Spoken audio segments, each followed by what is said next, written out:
Hello, yes, I am a cake. You guys remember that meme recently, right? The one that's now really dead, like the bandwagon is basically rotting by now? That one, yes. Well, this is me trying to be hip and relevant and participate in that meme. And yes, I am so good at transitions, you don't have to tell me it completely looked like that cake came right away from my face. I'll tell you my excuses for that later. For now, to the tutorial. I started out with a wig I got from an op shop that was titled Ancient Greek. If you can't find one like this, you're gonna have to do a lot more styling, but for my purposes all I really needed to do was use the existing curls and pin them and glue them into a more Rococco fashion as shown.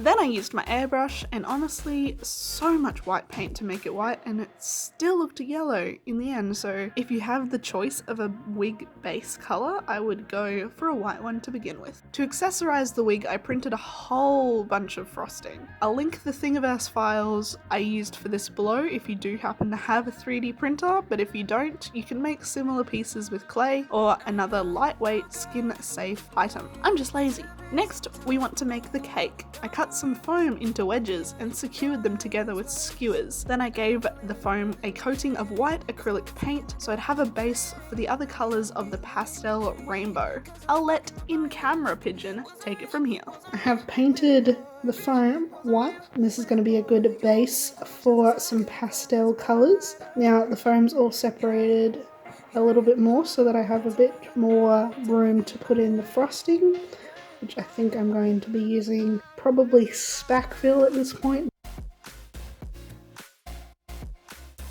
I have made a mess, but I did the pastel rainbow on the cake wedges.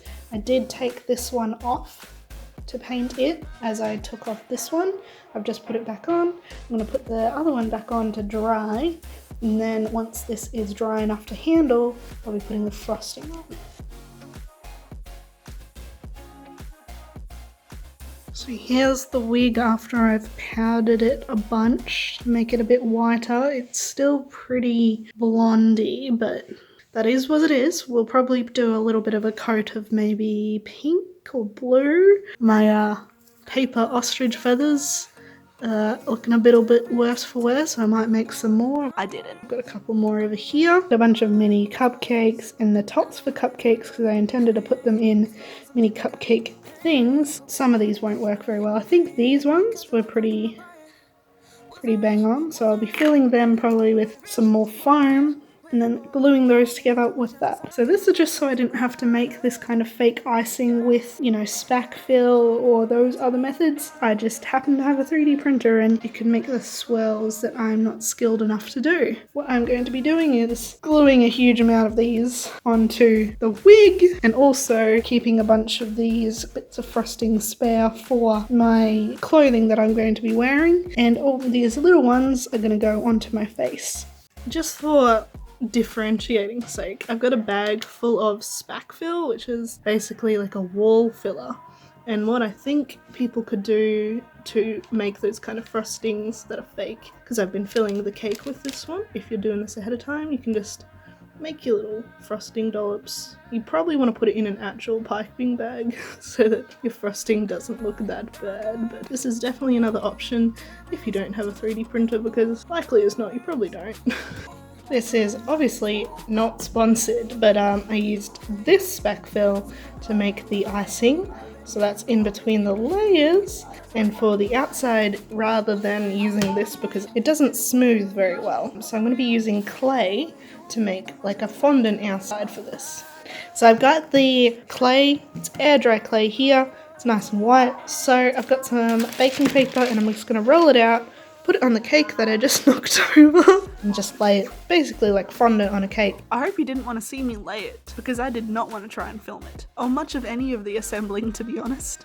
I have airbrushed the wig different colours. We're just going to start gluing on all the little things that I've made onto the wig.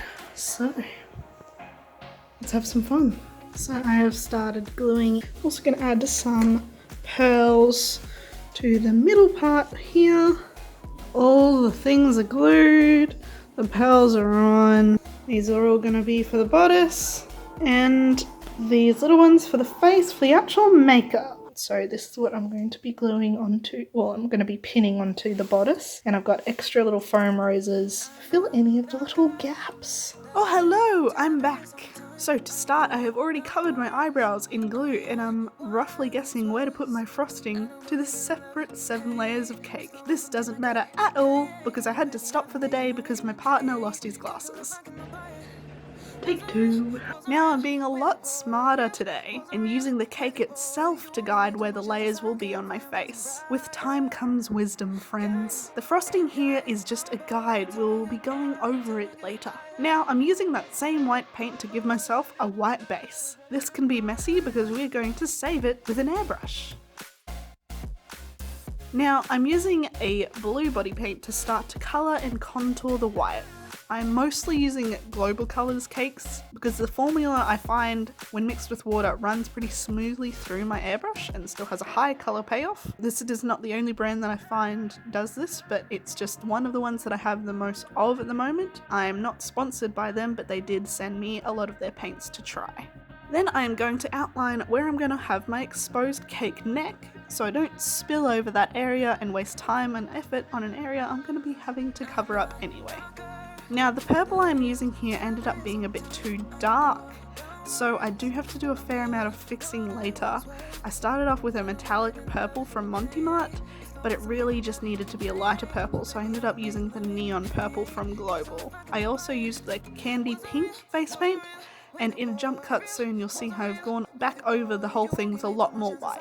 The advantage of an airbrush is you can layer very smoothly and blendedly, but near the end the makeup and the amount of layers that I'd done to fix my mistake was so high that it actually started cracking.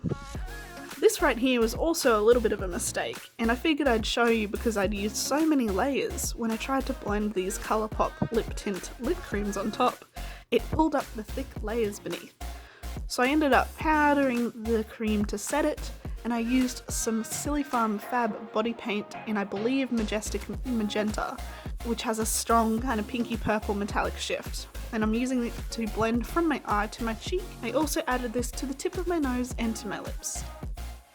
Now I am taking lots of paints, honestly so many, but I'll try to list them all in the description, to make a pastel rainbow of the cake on my face. I am mixing most of these paints with a little white paint to make them initially more pastel.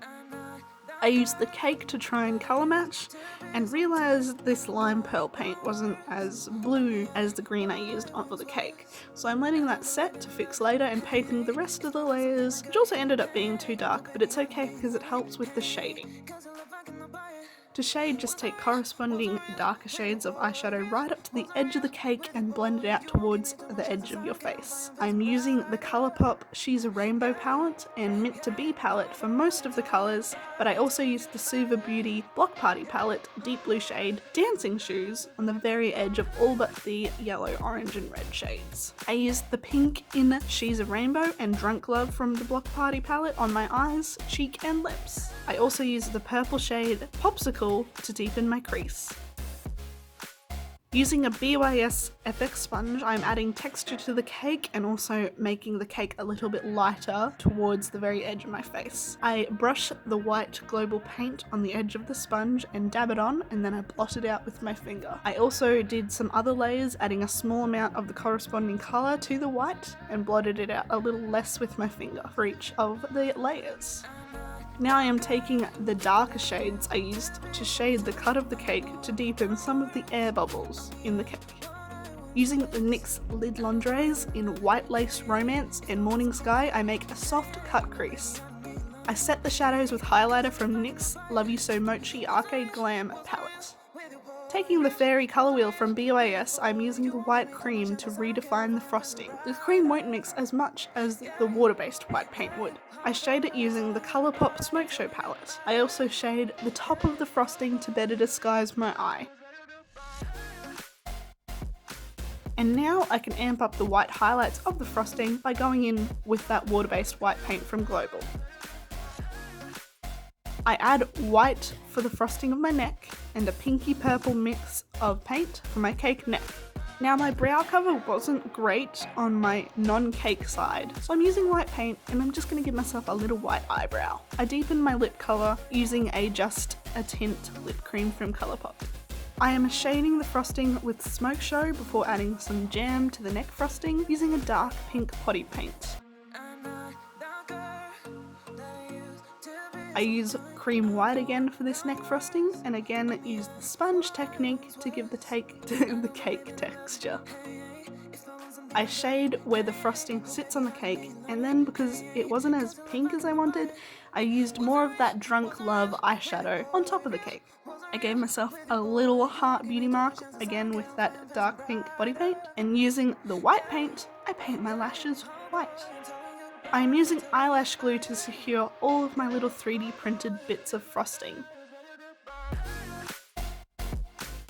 Then I wanted a royal icing vibe, so I'm adding drapes of white between those 3D pieces. And then I added pearls. My tip for this is using blue tack on the end of a stick to place them, since pearls normally fling out of tweezers because there's no faceted areas to hold.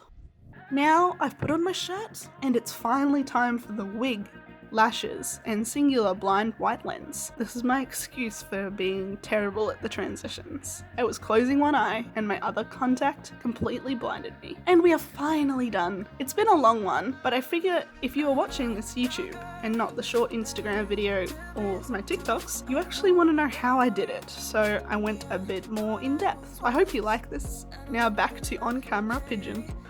So I'm pretty done. The wig's pretty heavy. I'm blind in one eye. It's been a while. I hope you enjoyed this video. That's it for me. That's it from the wig. That's it from the top. Well, not really, because I pinned it rather than glued it because I like the top too much. That's probably it from the cake, but like it's a nice prop now, so yeah, I don't really know what to say because a lot of this is going to be voiceover Christine. Hello, focus. A lot of this is going to be from voiceover Christine's perspective in a couple days from now, so I don't know what she said about me. Probably nothing nice. Hey, I didn't say anything mean. Probably that I didn't do this in a very timely manner, which is very true, but you know, I bet voiceover Christine isn't editing in a very timely manner, so we're both pretty bad. Thank you for watching. Love you all. Bye bye.